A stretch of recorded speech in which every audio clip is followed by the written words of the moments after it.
Subscribe to our channel and press the bell icon to never miss an update from Rouse IAS. Do not forget to subscribe to our Telegram channel for all the updates and materials. Hello and welcome to Daily Prelims Practice. Here we will take up MCQs based on important news and articles that have featured in the Hindu and the Indian Express newspaper. Topics that we are going to discuss today are displayed on your screen. Let's begin the discussion. The first question for today's session is based on this news which featured in the Hindu newspaper, and it talks about the beginning of voting for the presidential election in Brazil between present President Bolsonaro and former President Lula da Silva. Now, the details related to this presidential election might not form the basis of any important MCQs in UPSC preliminary examination. However, UPSC has been asking questions based on locations of important places which are in news. As we can see here, in 2018, UPSC has asked question based on regions which were mentioned in news.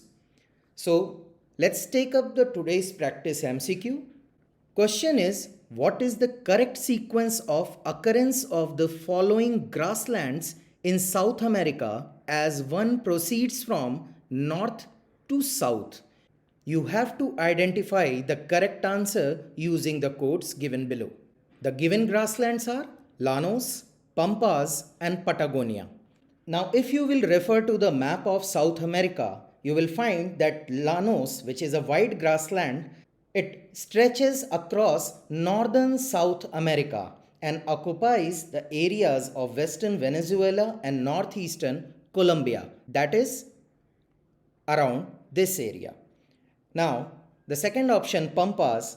Pampas are also a low grasslands that include the Argentine province of Buenos Aires, La Pampa, Santa Fe, etc. Along with Argentinian provinces, it also includes entire Uruguay and Brazil's southernmost state, that is this area. Now, the third option is Patagonia. Patagonia grassland is an ecoregion in the south of Chile, Argentina and the Falkland Island, that is around this area. So, if one moves from north to south, one will find Llanos at first place, then Pampas and then Patagonia. So, our option B would be the correct answer, that is 1, 2 and 3. Our next question is based on this news in which Chief Minister of West Bengal has expressed her displeasure and concern over current political scenario and alleges that we are moving towards presidential form of government. Now you know Article 74 and 75 of Indian Constitution along with Article 163 and 164 provides for parliamentary form of government both at the center and the state. So let's take up today's MCQ. As you can see here, in 2020, UPSC has asked question based on parliamentary system of government and its feature. Now let's have a look at today's practice MCQ. Question is, which of the following are the features of presidential form of government? You have to choose the correct options from the code given below. First statement says, principle of collective responsibility is bedrock feature of this form of government. Now this statement is incorrect. As you know, in modern democratic government, you can categorize the form of government into presidential and parliamentary form. And it is decided on the basis of the relation between executive and legislative organ of the government. Now, principle of collective responsibility is bedrock principle of parliamentary government, not presidential form of government, as the ministers are collectively responsible to the parliament in general and to the Lok Sabha in particular, as per Article 75. Whereas In presidential form of government, in which USA is the best suitable example, the president and his secretaries are not responsible to the Congress for their acts. They neither possess membership in the Congress nor attend its session. So, statement first is incorrect. Now, the second statement says the executive enjoys the right to get the legislature dissolved in this form of government. Now, again, this statement is incorrect, as the lower house of parliament can be dissolved by the president on recommendation of the prime minister, and this is a feature of parliamentary form of government. Whereas in presidential form of government, the president cannot dissolve the House of Representatives, that is the lower house of the Congress. So as you had to find the correct statement related to the feature of presidential form of government, our answer would be D, that is neither one nor two. Inspiration for our third question is based on this news, in which Uttar Pradesh government has claimed that dolphins have started coming back to the river Ganga, and they attribute this return to the improvement in the quality of water due to Namami Gange program. As we can see here, in 2015, UPSC has asked question directly on the national aquatic animal of India, for which the answer was Gangetic dolphin. Now, let's have a look at today's practice MCQ, which says, with reference to Ganges river dolphins, consider the following statement. You have to identify the correct statements. Statement 1 says, the Ganges river dolphin can only live in fresh water and is essentially blind. Now, this statement is correct, as Ganges river dolphin can only live in fresh water and is essentially blind, and this is a unique feature in terms of they hunt by emitting ultrasonic sounds which bounces off their prey and enable them to see an image in their mind. So our statement first is correct. Now the second statement says they are categorized as critically endangered in the IUCN Red Book data list. Now as per the present data, once Ganges river dolphin were present in thousands of number. However, their number dwindled abysmally to less than 2000 during the last century, owing to direct killing, habitat fragmentation by dams and barrages, and indiscriminate fishing. Now, as you can recall, UPSC has also asked question based on reason for threat to numbers of river dolphins. However, the Ganges river dolphin has been categorized as endangered in the IUCN Red Book data list. It is not critically endangered but endangered. So our statement 2 is incorrect. As you had to find the correct statement, our answer would be A, that is 1 only. So the next question is based on this news, which featured in the Indian Express newspaper page number 7.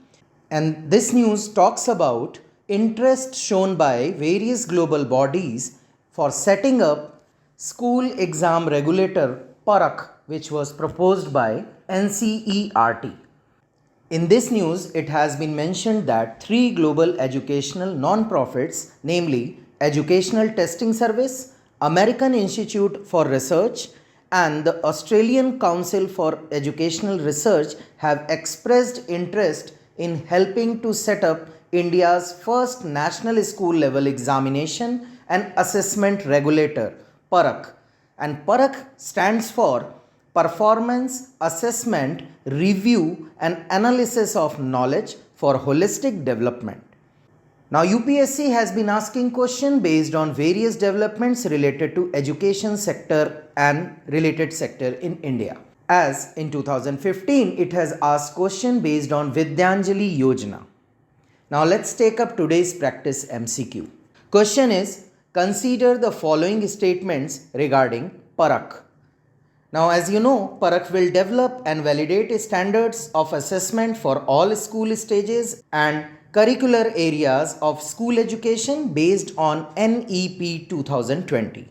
Now question asks you to consider following statements and find the correct statement regarding the same.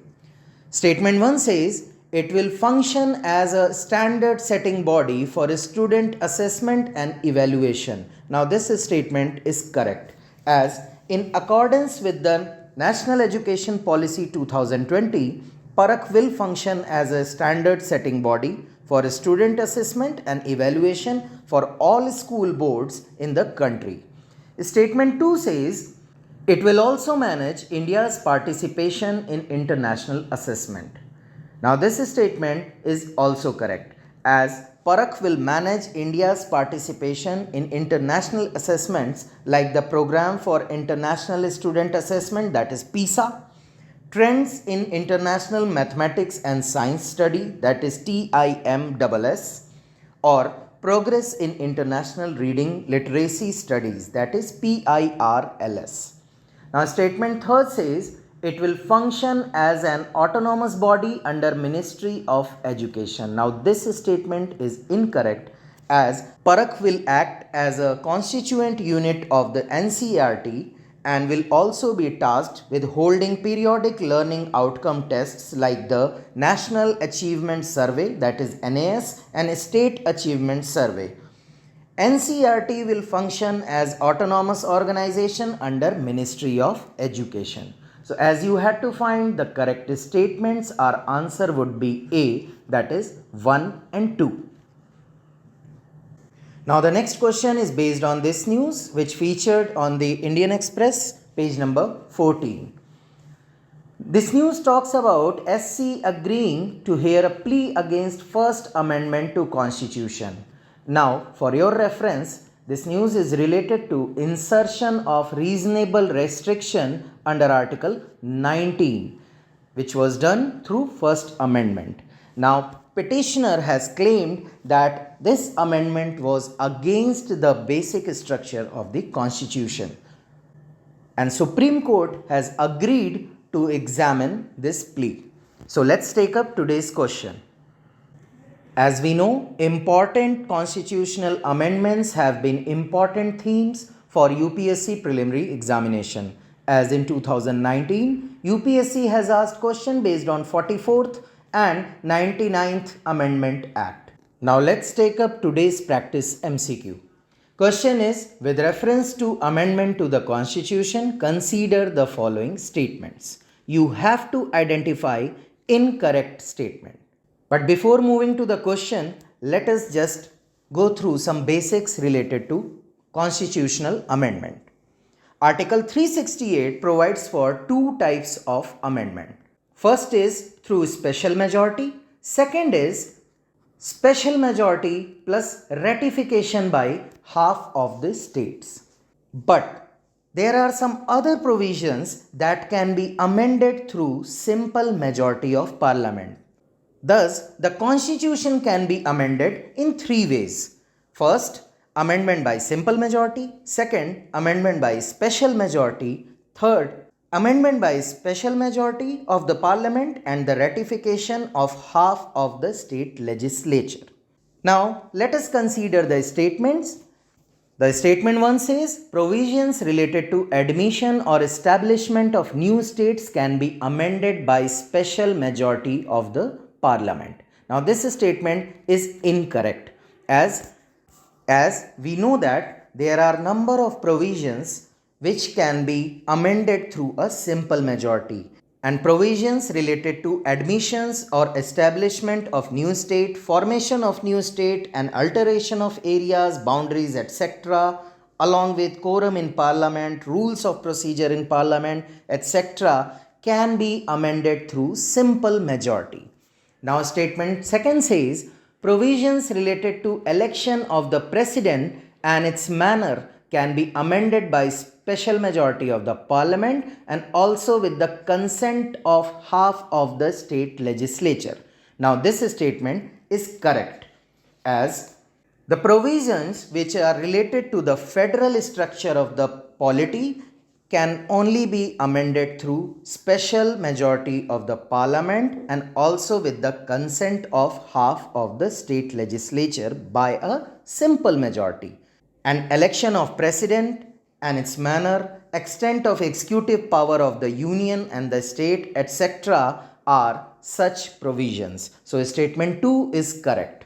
Now third statement says provisions related to fundamental rights can be amended by a simple majority of the parliament is again an incorrect statement, as provisions related to fundamental right and directive principles of state policies etc. can be amended through special majority of the parliament.